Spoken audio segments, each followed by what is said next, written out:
Sponsored by LIC Nepal, जीवन रहँदा पनि जीवन पश्चात पनि।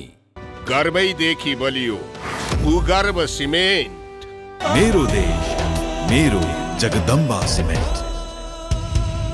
गुणस्तरीय प्लम्बिङको भरपर्दो नाम मार्बल।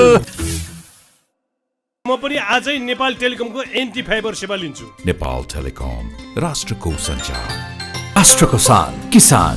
लिकेजको no tension. पारामाउन्ट जेम्स।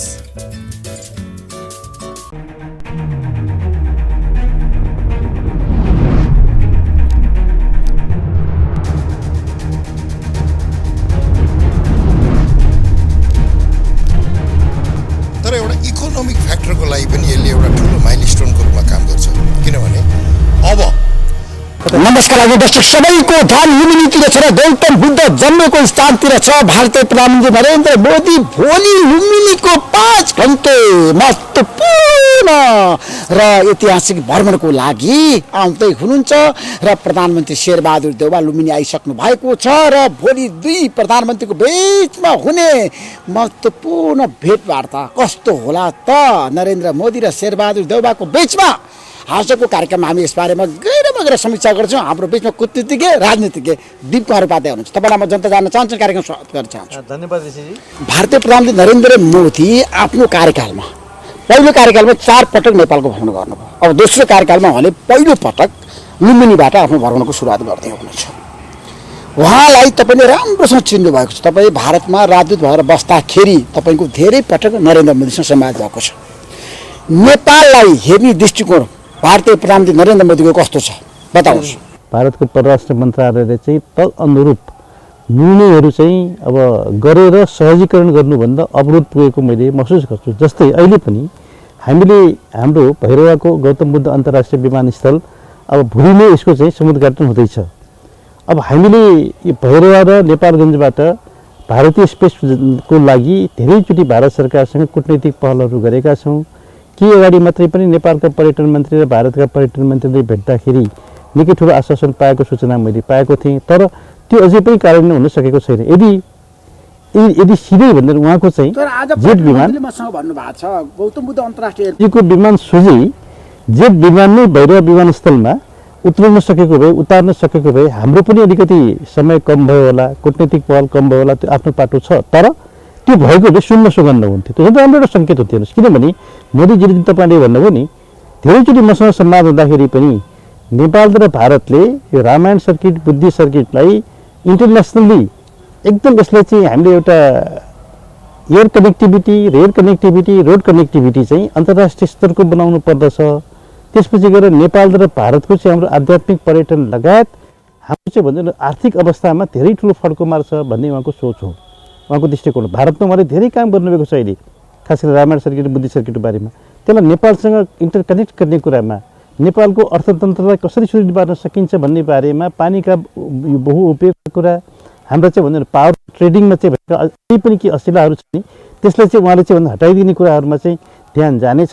तर तपाईँहरूले छ नि भारतीय प्रधानमन्त्रीसँग भारतीय सरकारसँग किन डिल गर्न सक्नु भएन, किन कन्भिन्स गर्न सक्नु भएन त? अनि यस्तो छ नि ऋषिजी, यसलाई कन्भिन्स गर्नु सकेको भयो अवस्था आउँथ्यो आज। अनि वार्ता हुन्छ, नेपाल त चुक्यो नि होइन भारतसँग डिल गर्ने कुरामा। अनि त्यसले भारतलाई पनि लाभ भइरहेको छैन नि। नेपाल जस्तो एउटा तपाईँको हुन्छ न, भोलि नै तपाईँले मोदीजीको भाषण सुन्दाखेरि एकदम मनमा आनन्द लाग्छ। पहिले संसदमा उहाँले बोलेको कुरा सुन्दाखेरि सब नेपालीहरू आनन्दित भएका थिए। तर पछि गएर फेरि नाकाबन्दीका कुराहरू, फेरि हाम्रा बिचमा सीमा विवादका कुराहरू गर्दाखेरि फेरि नेपालीहरूको मन त अलिकति अमिलो भएको छ नि, पिरोलिएको छ। त यस्ता किसिमका अलिकति कुडिएका भाँचिएका मनहरूलाई, नेपाली जनतालाई भारतको कुनै पनि कामले कारबाहीले चित्त नदुखोस् भन्ने बारेमा मोदीजी सचेत हुनुहुन्छ। र मोदीजीलाई थाहा छ राम्रोसँग कि नेपाली जनता वा नेपाल राष्ट्र भनेको यति स्वाभिमानी राष्ट्र हो, यो टुट्न सक्छ, झुक्न सक्दैन। यिनीहरूसँग हामीले आफैले सम्मानजनक हिसाबबाट सम्बन्ध राख्नुपर्छ भन्ने कुरा मलाई राम्रो थाहा छ। तर ब्युरोक्रेसीले यो कुरो अलि बुझ्दैन, अलि मान्दैन। होइन, हामीले गरिराखेका छौँ, हामी गर्छौँ, ठिक गर्छौँ भन्छ, तर ठिक त भइरहेको छैन। त यस्ता कुराहरूमा हामीले के भने ब्लेम गेमलाई, एकअर्कालाई दोषारोपण गर्ने कुराहरूको अन्त हुनुपर्दछ। राजनीतिक तहबाट इच्छा शक्ति देखाइनु पर्दछ र त्यो चाहिँ म चाहिँ अपेक्षा गर्छु। समय आएको छ, हामी अझै पनि चुनावको बेला छ, धेरै कुरा हामीले गर्न नसकौँला। तर दुईटै प्रधानमन्त्रीले कमसेकम यस्तो एउटा उहाँले चाहिँ बलियो आधार तयार पार्नुपर्छ। गौतम बुद्ध जन्मेको स्थानमा दुवै प्रधानमन्त्री बसेर भोलि छलफल गर्दै हुनुहुन्छ। शान्तिको दूत हो नि गौतम बुद्ध भने, होइन? विश्वमा अहिले शान्ति पनि चाहिएको छ। एसियामा पनि अशान्ति बढिरहेको बेलामा भारतीय प्रधानमन्त्री नरेन्द्र मोदी र नेपालका प्रधानमन्त्री शेरबहादुर देउवाको बिचमा जुन संवाद हुँदैछ, यो संवादले आइस ब्रेक हुन्छ नेपाल भारत सम्बन्धमा। अनि हेर्नुहोस्, अब हामी चाहिँ हुनुपर्छ विवादहरू भन्छौँ। सबै हटेर जान्छ, एकैचोटि सम्बन्ध एकदम प्रगाढ र सुमधुर हुन्छ। कुटनीतिमा एकैचोटि भन्नु न, अब ठ्याक्कै तपाईँले भनेको जस्तो चाहिँ सबै कुरो सिद्धियो, अब हाम्रो कुरो टुङ्गियो भन्ने कुरो हुँदैन है। तर टुङ्ग्याउनेतर्फ हामी अग्रसर भयौँ, अब हामी अगाडि बढ्छौँ भन्ने नेताहरूले कमिटमेन्ट गर्ने हो।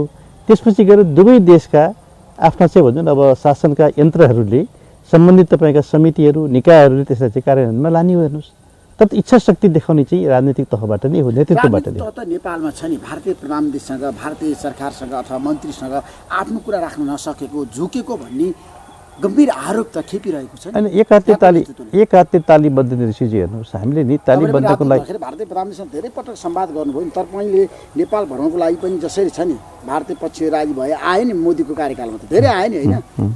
सबभन्दा बढी प्रधानमन्त्रीको रूपमा नेपालको भ्रमण गर्ने त भारतीय प्रधानमन्त्री नरेन्द्र मोदी नै हो, होइन? जतिचोटि भ्रमण भए पनि देशले त परिणाम खोज्छ ऋषिजी। त्यो परिणाम भनेको जस्तै ताली बन्द दुवै हात चल्नु पर्दछ, होइन? नेपालले पनि पहल गर्नुपर्दछ, भारतले पनि पहल गर्नुपर्दछ।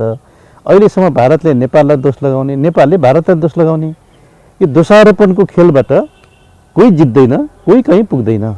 नेपाल र भारतको जुन हाम्रो सांस्कृतिक सम्बन्ध, हाम्रो एउटा आध्यात्मिक सम्बन्ध, इतिहासको सम्बन्ध अत्यन्त गौरवपूर्ण छ। त्यसलाई ध्यानमा राखेर कुनै नेता, कुनै पार्टीले बनाएको भन्दा पनि त्यो विरासतलाई हामीले चाहिँ नि जोगाउने हो। त्यस कारण अब चाहिँ समय आएको छ, हामीले यी सबै कुराहरूलाई चाहिँ अब हृदयङ्गम गरेर इच्छा शक्ति राजनीतिक तहले देखाउने हो। र हामी सम्पूर्ण देशवासीहरूले पनि नेपाल र भारतको बिचमा सम्बन्ध सुमधुर भएपछि धेरै कुराहरू, हेर्नुहोस्, भारतलाई पनि लाभ हुन्छ, नेपाललाई पनि लाभ हुन्छ। यो कुरामा चाहिँ हामी चाहिँ पहिले सहमत हुनु पर्यो। त्यसपछि गएर नेपालले भन्नु न, अब आफूले हामीले चाहिँ भारतको अपेक्षा के हो हामीले बुझ्नु पर्यो, नेपालको अपेक्षा के हो भारतले बुझ्नु पर्यो। होइन, भारतको चाहिँ अपेक्षा के हुनसक्छ नेपालसँग मुद्दागत रूपमा भन्दाखेरि? अब हेर्नुहोस्, अब एउटा त पहिले जस्तो अब छैन। अहिलेको विश्व धेरै परिवर्तित अवस्थामा छ, होइन? सम्पूर्ण हाम्रो प्रभावमा नेपाल रहोस् भनेर भारतले सोध्छ भने त्यो भारतको गल्ती हुन्छ। हामी अहिले भन्नु न, अहिले तपाईँको जस्तै अहिले पनि तपाईँको विभिन्न किसिमका टिका टिप्पणी मिडियामा आउँछ, इन्डियन मिडियामा। यो कारणले गर्दाखेरि चाहिँ अहिले विमानस्थलमा सोझै मोदीजीको चाहिँ प्लेन जान सकेन, वा नेपालको चाहिँ उत्पादित जलविद्युत भारतले चाहिँ किन्न सकेन। त यो चाहिँ तपाईँको के भनेदेखि यो अहिलेको समय सापेक्ष तर्कहरू भएन। हेर्नुहोस्, किनभने कि त भारतले गर्नु पर्यो, कि त हामीले अरूसँग सहयोग लिनु पर्यो, त्यसको त विकल्प छैन।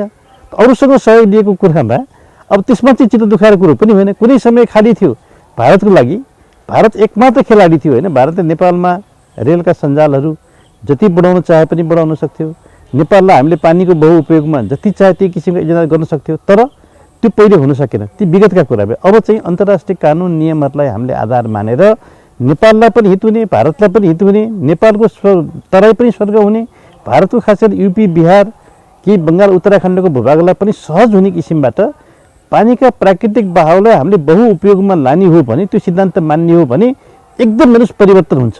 होइन, परिवर्तन हुन्छ। नेपाल भारत सम्बन्ध अहिले सुध्रेको हो, सुमधुर हुन थालेको हो, होइन? कमसेकम बिस्तारै अब हेर्नुहोस्, उच्च तहको विश्वासको वातावरण बनेको, अनि उच्च तहको यो जुन अब अहिले छिटो हामीले चाहिँ भन्छौँ अब भ्रमणको आदान प्रदानको जुन सिलसिला हामीले देख्यौँ, त्यो पनि यस्तो महत्त्वपूर्ण अवसरमा, त्यो भोलि बुद्ध जयन्तीमा भारतमा पनि विशेष समारोह हुन्छ। त्यसलाई पनि उहाँले अलिक कर्टेल गरेर समय म्यानेज गरेर नेपालमा आउनु भनेको त ठुलै उहाँले चाहिँ एउटा आफ्नो इच्छा शक्ति देखाएको हो। अब त्यसमा के गराउन सकिन्छ भन्नेमा अब मैले दुई हाते ताली बज्छ भनेको चाहिँ तपाईँले प्रष्ट शब्दमा सरकारहरूले त दुवै पक्षले बसेर गिरेकारी गर्नु पर्यो नि त। के हेर्नुहोस्, केही तपाईँका कुटनीतिमा केही तपाईँका दृश्य हुन्छन्, केही चाहिँ अदृश्य हुन्छन्, होइन? पर्दा पछाडि हुन्छन्। कमसेकम यति कुरामा यसरी हामी जानुपर्छ भन्ने कुराहरूको चाहिँ एउटा हामीले अब त्यो संश्लेषण गर्ने बेला, त्यसको चाहिँ एउटा चाहिँ आधारहरू बनाउने बेला चाहिँ भएको छ। नेपालले गिरेकारी नगरेको कि गर्नु नचाहेको भारतसँग छ नि विभिन्न सन्धि सम्झौता गर्दा कहाँ चुक्यो नेपाल? अब अलिकति हेर्नुहोस्, हाम्रा पनि कमी कमजोरीहरू छ। हामीले हाम्रो परराष्ट्र नीति, सुरक्षा नीतिहरूलाई सुपरिभाषित गरेर आचार संहिताहरू बनाएर त्यो अनुसारले हामी आफू पनि त्यसभित्र चाहिँ बाँधिएर चल्ने, राष्ट्रिय नीतिको रूपमा यसलाई ग्रहण गर्ने, सबै पार्टीको सहयोग हुने, अब त्यो चाहिँ अलिकति हाम्रा पनि केही कमजोरी छन्। तर अहिले धेरै पहिलेभन्दा अहिले महसुस भएको छ। र नेपालले पनि यी कुराहरूलाई हृदयङ्गम गर्छ र भारतले पनि हिजोको नेपाल होइन आजको यो तपाईँको जस्तै हुन्छ हामीले अन्तर्राष्ट्रिय शीत युद्धका कुराहरू युद्धकै कुराहरू अहिले हाम्रा चाहिँ भन्नु न एक किसिमको भू अवस्थितिका कुरा हाम्रा चाहिँ भूपरिवेशका कुराहरू छन् यी सबैलाई ध्यानमा राखेर विन विन सिचुएसनमा भारतलाई पनि लाभ हुने नेपाललाई पनि लाभ हुने नेपालले आफ्नो चाहिँ संलग्न परराष्ट्र नीतिलाई पनि नछोडिकन कसरी भारत चाहिँ सहयोग गर्न सक्दछ आफ्नो समस्याको समाधान गर्न सक्दछ त्यो बारेमा भारतले अलिकति उदारता देखाउनु पर्दछ बङ्गलादेशको सीमा विवादमा उदारता देखाएको हो नि त उनीहरूले उदारता साथ नै जमिनहरू एक्सचेन्ज गरेर समस्याको समाधान गरे त्यस्तै नेपालको बारेमा पनि सधैँ पनि यसलाई हामीले चाहिँ अल्झाएर पन्छाएर त कहीँ पुगिन्न जति पनि समस्या छन् हाम्रो चाहिँ त्यसलाई अब के भनेदेखि अब टेबल मुनि थुपार्ने होइन कि त्यसलाई कमसेकम हामीले एउटा सानो सानो समूहमा त्यसको चाहिँ छलफल गरेर भारतको पनि हित होस् नेपालको पनि हित होस् त्यसको हामीले एउटा चाहिँ पहिचान गर्ने समस्या छ बुझौँ भने समाधान पनि छ त्यो समाधान के हो भन्ने बारेमा हामीले चाहिँ अब छलफल गर्ने बेला भएको छ। अब हाम्रो नेपाल भारत सम्बन्धको कुरा गरिरहँदाखेरि हामी आज जुन भूमिमा बसेर बहस गरिरहेका छौँ गौतम बुद्ध जन्मेको भूमिमा छौँ देवकुमारजी नेपालको शान्ति प्रक्रियामा पनि भारतको महत्त्वपूर्ण सहयोग रह्यो त्यो कुरा मान्नुहुन्छ तपाईँ 12 विदेश सम्झौता भारतमै भएको हो 7 दल माओवादीको बेचमा सदा सर्वदा नेपालको लोकतान्त्रिक आन्दोलनहरूमा भारतको सकारात्मक सोच दृष्टिकोण सहयोग रहँदै आएको छ त्यसलाई हामीले पनि बिर्सेका छैनौँ। भारतको पनि स्वतन्त्रता आन्दोलनदेखि लिएर अहिलेसम्म पनि सुरक्षाको चाहिँ अग्रणी मोर्चामा होइन तपाईँको फ्रन्ट लाइनमा बसेर नेपाली युवाहरूले उत्सर्ग गरेकै छन् आफ्नो जीवन बलिदानीहरू दिएकै छन् त यस्तो किसिमको अद्वितीय सम्बन्ध त अन्त हुँदैन नि ऋषिजी यी सब कुराहरूको आउटसेटमा यी सब कुराहरूलाई ध्यानमा राखेर हामीले यसैमा गर्व गर्ने हो र नेताहरूले चाहिँ अब एनफ इज एनफ अब अरू चाहिँ अस्थिरो पर्न दिनु भएन हामीले नि बोलेका कुरा नेपाल सरकारले बोलेको कुरा नेपाल सरकारले पुरा गर्नु पर्यो भारत सरकारले बोलेको कुरा भारत सरकारले पुरा गर्नु पर्यो बिचको कसैले पनि अनिखेरि भारतले गरेन नेपालले गरेन भन्ने कुराहरूले जुनलाई मैले अघि ब्लेम गेम भने नि दोषारोपण गर्ने खेलबाट चाहिँ मुक्त गर्न सक्यो भने सबै कुराको समाधान हुँदै जान्छ। त्यसो सबै विवाद समाधान गर्नको लागि नेपाल भारत अब तयार हुनु पर्यो होइन नेपाल भारत सबै भारत पनि तयार हुनु पर्यो नेपाल पनि तयार हुनु पर्यो। अब त्यो वातावरण बनेको छैन अनि समय नरेन्द्र मोदीको बिचमा वार्ता हुँदाखेरि होइन एकदम समयले कसैलाई प्रतीक्षा गर्दैन हेर्नुहोस् न भारतलाई गर्छ न नेपाललाई गर्छ नेपालसँगको सुसम्बन्धलाई ठिकसँग सञ्चालन हुन सकेन कि भन्ने चिन्ता त भारतमा पनि छ नि ऋषि तपाईँ हामी हेर्नुहोस् यस्तो पवित्र भूमिमा आज यहाँ बसेर कुरा गर्दैछौँ 4वटा मानव बुद्धमध्ये 3-3वटा मानव बुद्ध ककुषण बुद्ध कनकमुनि बुद्ध सिद्धार्थ गौतम बुद्धले जन्मेको हुर्केको यो त यहाँको भाइब्रेसन नै तपाईँले चाहिँ राति बसेको बेलामा यसो लुम्बिनीमा एकछिन चिन्तन गर्नुभयो भने अलिकति आफूले शान्त मनले सोच्नु भने कता कता तपाईँलाई अर्कै किसिमको फिलिङ आउँछ यस्तो ठाउँमा बसेर पनि हामीले नि धेरै कुराहरू चाहिँ गर्न सक्छौँ। त्यो सोच भोलि दुईटै प्रधानमन्त्रीले म आग्रह गर्न चाहन्छु कमसेकम नि 1 मिनट उहाँले चाहिँ मौन ध्यान गरेर ल हामीले के गर्दाखेरि चाहिँ विश्वलाई होइन हाम्रो राष्ट्रलाई समाजलाई भारतीय जनता नेपाली जनतालाई चाहिँ के एउटा नयाँ हामीले एउटा आकर्षक चाहिँ एउटा भनौँ न गन्तव्य बाटो दिन सकिन्छ भन्ने कुरामा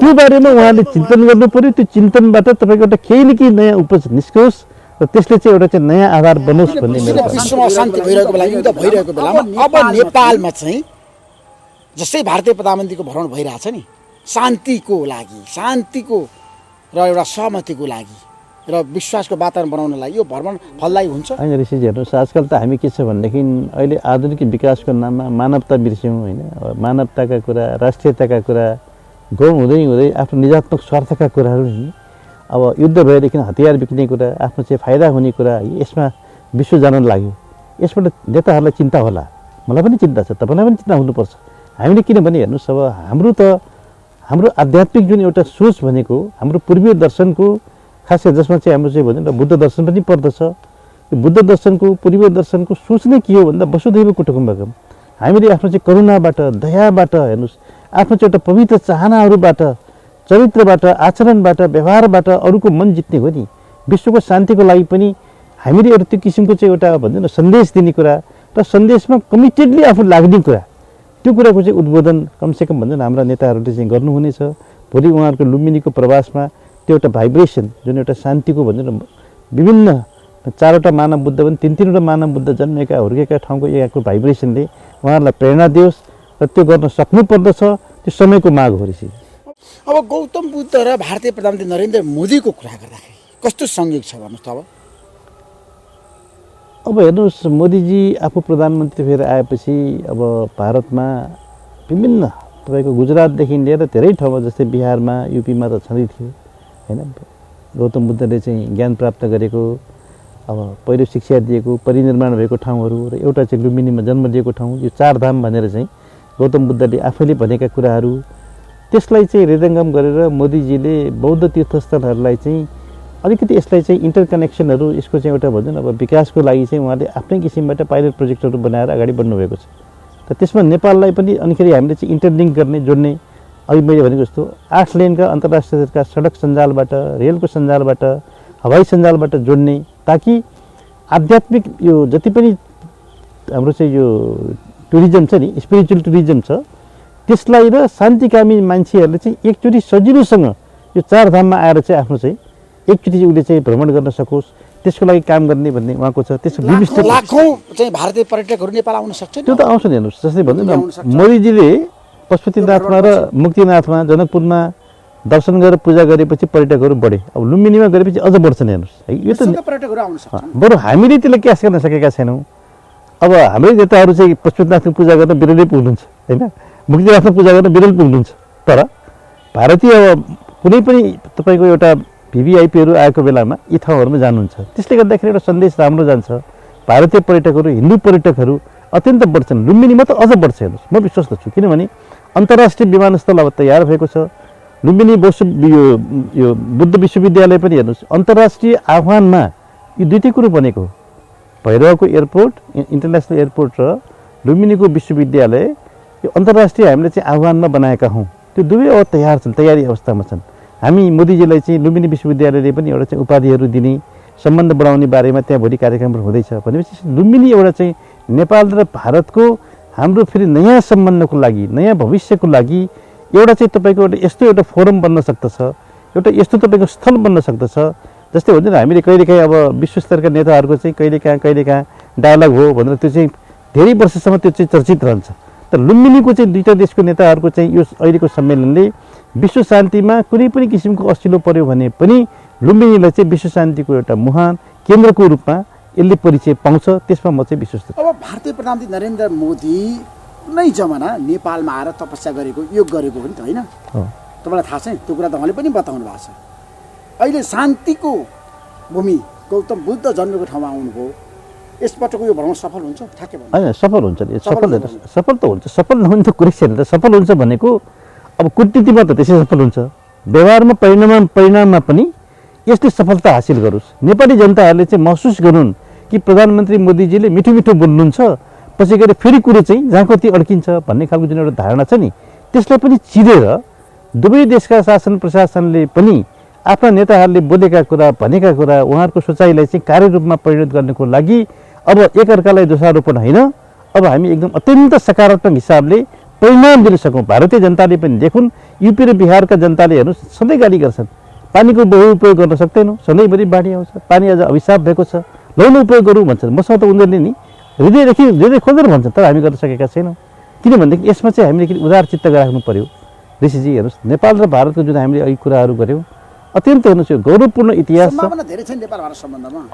छ अत्यन्त छ हाम्रो गरिबीलाई समृद्धिमा बदल्नको लागि ठुला सम्भावनाहरू छन् जसमा भारतको उदारता आवश्यक छ भारतको प्रविधि भारतको अब तपाईँको सहयोग समर्थन होइन तपाईँको पुँजी सबै कुरोको निवेश जरुरी छ त्यसमा अन्तर्राष्ट्रिय सहयोगलाई पनि भारतले नि कि त आफैले गरिदिनु पर्यो होइन भने अन्तर्राष्ट्रिय सहयोगलाई भारतले पनि अनिच्छा देखाउनु भएन अरुचि राख्नु भएन कुरो यति त्यसमा जाँदा एउटा राजनीतिक प्रश्न सोध्न चाहन्छु यसपटक छ नि काङ्ग्रेस कम्युनिस्ट अथवा 5 दलीय गठबन्धन अथवा एमाले जसरी चुनावमा गयो परिणामहरू त आइरहेछ स्वतन्त्र व्यक्तिहरूप्रति जनताको आकर्षण किन भयो काठमाडौँमा बालेन शाहलाई किन यति धेरै मत आयो होइन हेर्नुहोस् अब नेताहरूले सोच्ने बेला भयो जनकपुरमा त्यही भएको छ तपाईँले हेर्नु भएको छ किन भन्नु चाहिँ के कारण पार्टीका नेताहरूले सीमित नेताहरूले कोठाभित्र बसेर गरेको निर्णयलाई एकचोटि अब समयमै अब यस किसिमको क्रियाकलापमा पुनः चिन्तन गर छलफल गर र यस किसिमको गल्ती अब नगर किनभने यो त कि त नेपालमा हामीले अब 2 दलीय व्यवस्थामा जानु पर्यो हेर्नुहोस् गठबन्धनको नाममा होइन भनेदेखि यसले चाहिँ जुन एउटा हाम्रो मूलभूत नागरिकको अधिकारहरूलाई कतै न कतै कुण्ठितहरू गरेको, जनताले नरुचाएको कुराहरूको चाहिँ प्रतिबिम्ब हो। समयमै यो कुरामा हामीले चाहिँ बुझ्न सकेनौँ। हामीले हेर्नुहोस् अब आज निष्ठाका कुरा, इमानका कुरा, चरित्रका कुरा, आचरणका कुरा अब कता कता गौण हुँदै गए। खालि के भयो भन्दा जसको प्रभाव छ त्यसले जित्ने प्रभाव मैले भने कसैको नातागोता पर्नु पर्यो होइन, शक्ति प्रभावमा हुनु पर्यो। त्यो शक्तिको प्रभाव भनेको पैसाको होला, अनेक किसिमको होला। त्यसले मात्रै राजनीतिको चाहिँ कि निष्ठा र इमानलाई, चरित्रलाई, आदर्शलाई जोगाउन सक्छ रहेछ, सक्दैन। नेताहरूलाई सुध्रिनको लागि जनताले सन्देश दिएका हुन्, अवश्य अवश्य अवश्य यो अन्तिम मौका होइन नेताहरूको लागि। अवश्य अब पनि सुनेनन् र अब पनि निष्ठाको राजनीतिलाई, आदर्शको राजनीतिलाई तिलाञ्जली दिएर आफू सत्तामा बस्नको लागि सत्ता नै सबै कुरो हो भनेर भन्ने हो भने जस्तै भन्छ नि केपी ओलीको उद्दण्डताले, अलिकति अहङ्कारले उहाँलाई धेरै ठुलो क्षति भयो। त्यो हामीले देख्यौँ। जस्तै भन्छ नि हामीले उहाँको चाहिँ अब हुँदो खाँदोको त्यति बलियो सरकार गयो, केन्द्रको प्रदेशको सरकारहरू गए, राष्ट्रिय सभाका निर्वाचनमा उहाँले धक्का खानु पर्यो। अहिलेको चुनावमा पनि उहाँलाई अलिकति भन्छ अब धक्का नै हुन्छ। अझै पनि नचेत्ने हो, त्यही नै दम्ब राख्ने हो, म नै स्टेट हुँ, म नै हुँ, मेरो पार्टी केही होइन भनेर भन्ने हो भने उहाँको पार्टीमा पनि ठुलो यसले चाहिँ अब स्खलन विचलन ल्याउँछ भने त्यस्तै यता हामी गठबन्धन भनेर, सत्ताको नाममा गठबन्धन भनेर अलिकति हामी पनि दम्ब देखाउन थाल्यौँ भनेदेखि हाम्रो पनि त्यही दुर्गति हुने रहेछ। त्यसो स्वतन्त्र व्यक्तिले अथवा बालिन्साले ल्याएको मत कसरी हुन्छ ठ्याक्कै भयो। ऋषि हेर्नुहोस्, लोकतान्त्रिक प्रत्येक व्यक्तिले म जस्ता लाखौँ नेपाली जनताहरूले व्यक्तिको तपाईँको एउटा स्वतन्त्रता, नागरिकको तपाईँको भन्छ अधिकारलाई, रक्षालाई आवधिक निर्वाचन हुन्छ कि हुँदैन भन्ने बडा धोरा थियो नि त, होइन? भयो, राम्रो कुरा हो। काङ्ग्रेसको नेतृत्व थियो, भयो। यसले काङ्ग्रेस हारोस् जितोस्, तर यसले लोकतन्त्रलाई सुदृढ गर्छ। मूल कुरो चाहिँ त्यो हो। त्यसमा चाहिँ हामी चाहिँ अडिग रहनुपर्छ। तर अब यो लोकतन्त्रको यो आवधिक चुनावलाई अब हामीले राजनीतिक रूपबाट गर्ने कि नगर्ने, यसपछिका चुनावहरूलाई पनि जुन किसिमको चाहिँ पैसाको प्रभाव, शक्तिको प्रभावका कुराहरू छन्, त्यसलाई कसरी निस्तेज गर्ने भन्ने बारेमा समयमै सोच्न सकेनौँ भनेदेखि फेरि हेर्नुहोस् जनतामा असन्तुष्टि बढ्न सक्छ। त्यो असन्तुष्टिले फेरि सबैलाई बढार्न सक्छ। यो सिस्टमै बढाइदिन सक्छ, कोल्याप्स हुन सक्छ। अब सिस्टमै त नभनौँ, नेताहरू त बढाइदिन्छन्, नेताहरू त बढाइदिन्छन्। नेताहरू बढाइदिएपछि अब सिस्टमलाई पनि तपाईँको असिलो पर्न सक्छ। हेर्नुहोस्, यदि समयमै ध्यान पुर्याउन सकिएन, हामीले डेलिभरी दिन सकेनौँ, अहिले पनि संविधानमा शिक्षा, स्वास्थ्य, रोजगार कुनै कुरो पनि जनताले नपाउने भनेका छन्। तर पाउने कहाँ? जवाब त छैन। गरिबले न शिक्षा पाउँछ, न स्वास्थ्य पाउँछ, है न रोजगारी पाउँछ, सब विदेशमै जानु परेको छ। गरिब त गरिबै छ। त्यसले गर्दाखेरि यो किसिमको द्वैत चरित्र जुन एउटा निष्ठाको राजनीतिको स्खलन होइन, एउटा तपाईँको अनैतिकता, पराकाष्ठा छ नि, जसमा भ्रष्टाचार गरेर एकदम चारैतिर जागिएको छ, यसको अन्तको लागि नेताहरूले सोच्ने समय अब धेरै छैन। यसमा पनि अब चुनावको सम्बन्ध हुनासाथै राष्ट्रिय सोच गरून्। म चाहिँ पवित्र थलोबाट त्यही आह्वान गर्न चाहन्छु। Thank you so much Dipkumar उपाध्यायजी। म तपाईँ र तपाईँको टिमलाई पनि धन्यवाद दिन चाहन्छु। यति टाढा आएर यस्तो गरिबमा यति कुराकानी गर्ने अवसर पाइयो, म धेरै धेरै हृदयदेखि धन्यवाद छु। धन्यवाद। स्पोन्सर्ड बाय एलआईसी नेपाल, जीवन रहँदा पनि जीवन पश्चात पनि। गर्वैदेखि बलियो भूगर्भ सिमेन्ट। मेरो देश, मेरो जगदम्बा सिमेन्ट। गुणस्तरीय प्लम्बिङको भरपर्दो नाम मार्बल। म पनि आजै नेपाल टेलिकमको एन्टी फाइबर सेवा लिन्छु। नेपाल टेलिकम, राष्ट्रको सञ्चार। राष्ट्रको शान, किसान। लिकेजको नो टेन्सन। Paramount Gems.